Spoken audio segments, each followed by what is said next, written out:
En el día de ayer nosotros comenzamos a ver cuáles son las responsabilidades que tiene la iglesia para con sus pastores, habiendo considerado ya en los 2 días anteriores cuáles son las responsabilidades de los pastores para con la iglesia. Nosotros vimos ayer que los creyentes deben reconocer y tener en alta estima a los pastores y al oficio que ellos llevan a cabo por Cristo, la cabeza de la iglesia. En segundo lugar, vimos que los creyentes deben someterse a la autoridad de sus pastores. Y en tercer lugar, que los creyentes deben velar por la reputación de sus pastores. Nosotros tenemos hoy 2 deberes más, y yo les decía anoche que por lo menos uno de ellos, que me tocaba en el día de hoy, era uno de los deberes más engorrosos para predicar. Y es el hecho de que los creyentes deben honrar a sus pastores soportándolos económicamente en una forma digna. Claro, para mí es más fácil predicar esto aquí en Higüey que predicarlo en nuestra iglesia, por razones obvias. Pero es un deber que la palabra de Dios establece. Los creyentes deben honrar a sus pastores, la iglesia debe honrar a sus pastores, aquellos que están a tiempo completo sobre todo, soportándolos económicamente en una forma digna.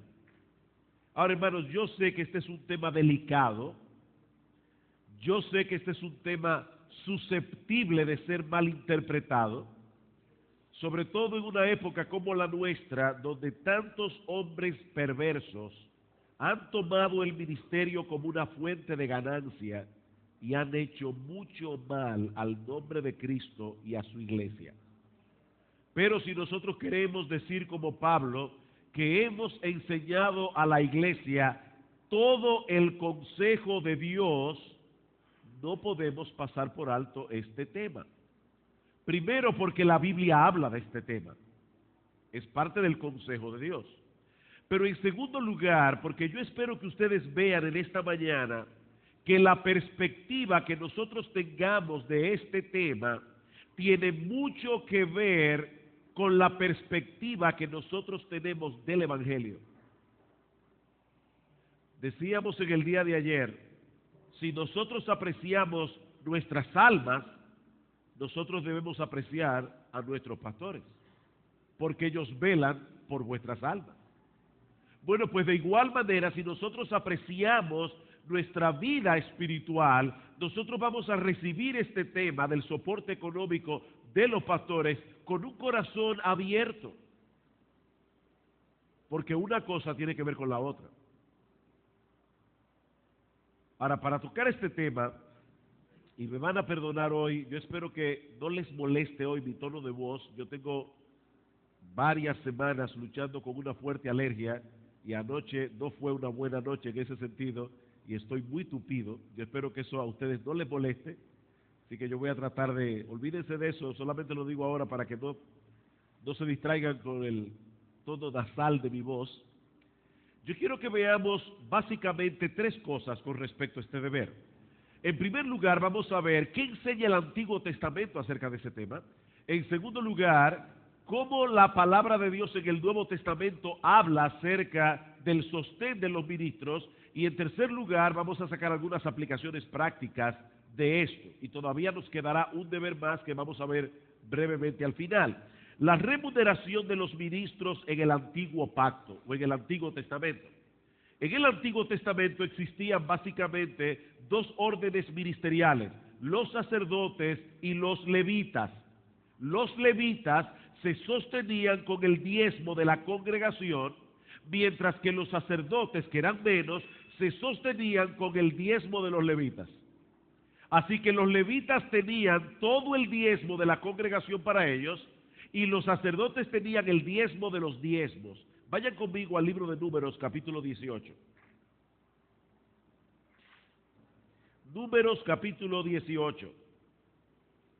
Dice en el versículo 21, he aquí yo he dado a los hijos de Leví todos los diezmos de Israel por heredad, por su ministerio, por cuanto ellos sirven en el ministerio del tabernáculo de reunión. Más adelante en este mismo capítulo, a ese diezmo se le llama la remuneración de los levitas. Versículo 31.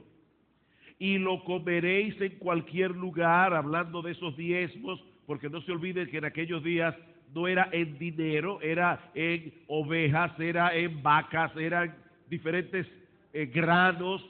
Dice, lo comeréis en cualquier lugar, vosotros y vuestras familias, porque es vuestra remuneración por vuestro ministerio en el tabernáculo de reunión. Había una versión del Antiguo Testamento que se escribió en hebreo y luego se tradujo al griego. Esa versión se llama la Septuaginta. Y en esa versión de la Septuaginta, la palabra que aparece allí como remuneración es la misma palabra que Lucas va a usar en Lucas capítulo 10, versículo 7, cuando dice, digno es el obrero de su salario, digno es el obrero de su sueldo.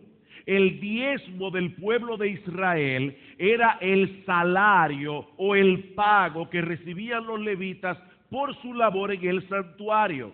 Y de ese modo Dios estaba dando a entender que era Él mismo el que empleaba a los levitas en su teocracia. El Antiguo Testamento, el pueblo de Israel, no se regía por una democracia, se regía por una teocracia. Dios es el rey. Y aún los reyes representaban al rey en esa teocracia. Así que los levitas no eran empleados de los israelitas. Los levitas eran empleados de Dios, porque era el diezmo que se le daba a Dios el que sostenía a los levitas. Más adelante nosotros vemos cómo los sacerdotes se sostenían por el diezmo de los diezmos, es decir, el diezmo de los levitas. Versículo 25. Y habló Jehová a Moisés diciendo, así hablarás a los levitas y les dirás, cuando toméis de los hijos de Israel los diezmos que os he dado de ellos por vuestra heredad, vosotros presentaréis de ellos en ofrenda mecida a Jehová el diezmo de los diezmos. Y se os contará vuestra ofrenda como grano de la era y como producto del lagar. Así ofreceréis también vosotros ofrenda a Jehová de todos vuestros diezmos que recibáis de los hijos de Israel, y daréis de ellos la ofrenda de Jehová al sacerdote Aarón. De todos vuestros dones ofreceréis toda ofrenda a Jehová, de todo lo mejor de ellos ofreceréis la porción que ha de ser consagrada, etcétera, etcétera. Así que los levitas vivían de los diezmos del pueblo, los sacerdotes vivían de los diezmos del diezmo que daban los levitas. Y ustedes se preguntarán, ¿y por qué yo estoy insistiendo tanto en ese punto? Porque yo quiero ahora que ustedes hagan conmigo un ejercicio de matemática. ¿Cuántos israelitas había cuando Moisés escribió este texto por orden de Jehová? Bueno, según el censo que se hizo en este libro que se llama Números, precisamente porque fue el momento en el desierto en que se contó al pueblo, en este tiempo habían en el Israel de 20 años para arriba varones 603,550 israelitas. O sea, estos 603,550 israelitas mayores de 20 años, varones, eran los que diezmaban. ¿Y cuántos levitas había en esa época? Bueno, el número total de levitas, desde niños hasta los más viejos, era 22,273. Y podemos suponer que tal vez unos 12,000 de ellos servían en el santuario porque tenían la edad suficiente para ello. Eso significa, hermanos, que unas 12,000 personas vivían del diezmo de 603,000 y pico. Y no hay que ser muy bueno en matemática para darse cuenta de que definitivamente la porción que le tocaba a los levitas era una porción generosa, muy generosa.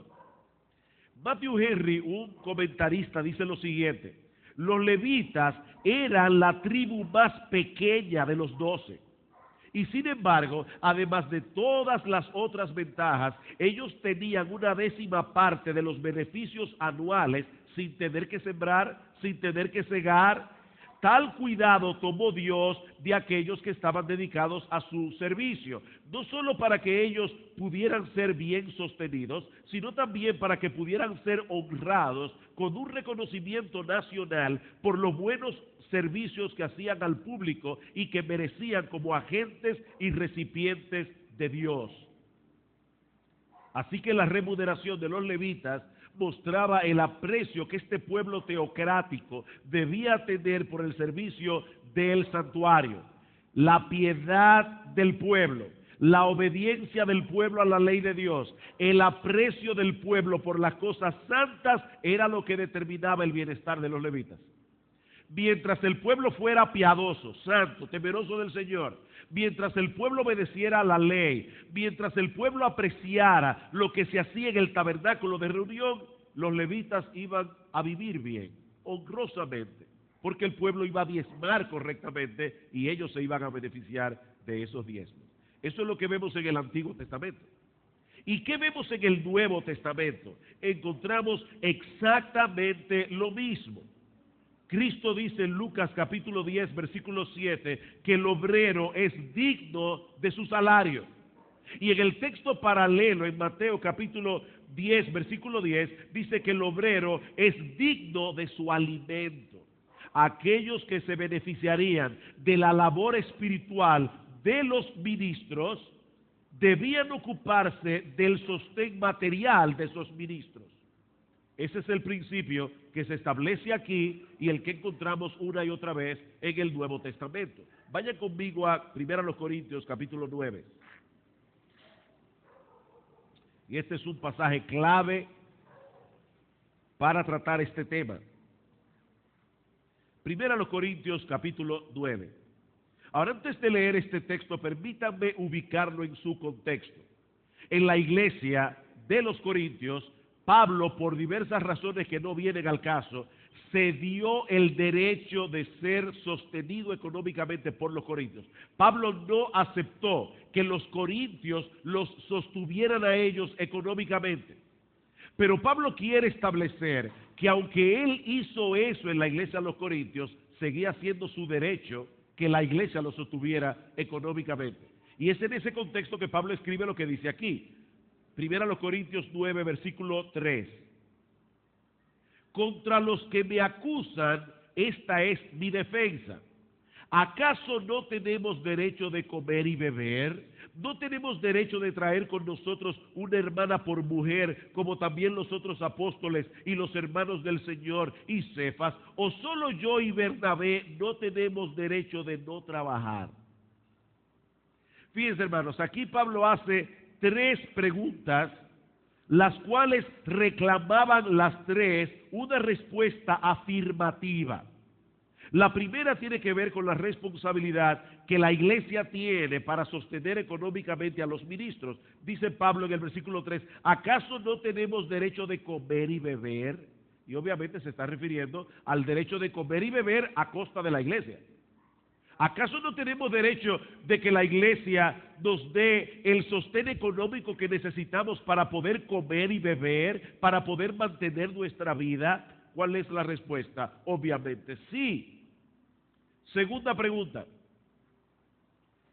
Esta tiene que ver con lo mismo, pero amplía considerablemente el panorama. Pablo dice, no tenemos derecho de traer con nosotros una hermana por mujer, como también los otros apóstoles y los hermanos del Señor y Cefas.